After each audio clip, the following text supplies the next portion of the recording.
महाकुंभ में इस बार 6 बड़े स्नान हैं। पहला स्नान 13 जनवरी को पौष पूर्णिमा का रहा। दूसरा 14 जनवरी मकर संक्रांति शाही स्नान रहा। तीसरा 29 जनवरी मौनी अमावस्या पर शाही स्नान रहा और अब चौथा 3 फरवरी 2025 बसंत पंचमी के दिन रहने वाला है। पांचवा 12 जनवरी को माघ पूर्णिमा का स्नान होगा और छठा स्नान 26 फरवरी को महाशिवरात्रि का होगा। यानी कुल 3 शाही स्नान है: मकर संक्रांति, मौनी अमावस्या और बसंत पंचमी। आइए जानते हैं कि बसंत पंचमी के शाही स्नान मुहूर्त के बारे में। शाही स्नान का शुभ मुहूर्त: ब्रह्म मुहूर्त प्रातः 5:23 से 6:16 तक। प्रातः संध्या मुहूर्त सुबह 5:49 से 7:08 तक। अभिजीत मुहूर्त दोपहर 12:13 से 12:57 तक। विजय मुहूर्त दोपहर 2:24 से 3:08 तक। शाही स्नान का शुभ चौघड़ियां: अमृत सुबह 7:07 से 8:29 तक। शुभ सुबह 9:51 से 11:13 तक।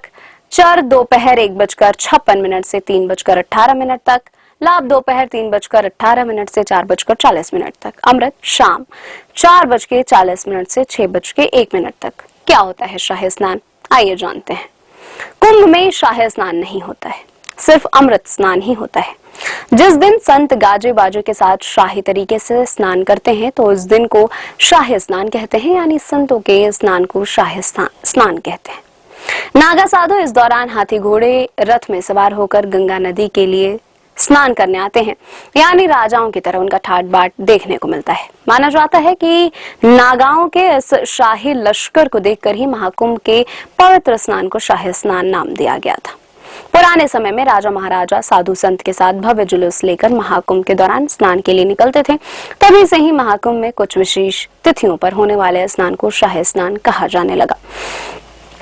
कई विद्वान मानते हैं कि महाकुंभ का आयोजन सूर्य, गुरु जैसे राजसी ग्रहों की स्थिति को देखकर किया जाता है, इसलिए भी इस दौरान किए गए स्नान को शाही स्नान कहा जाता है।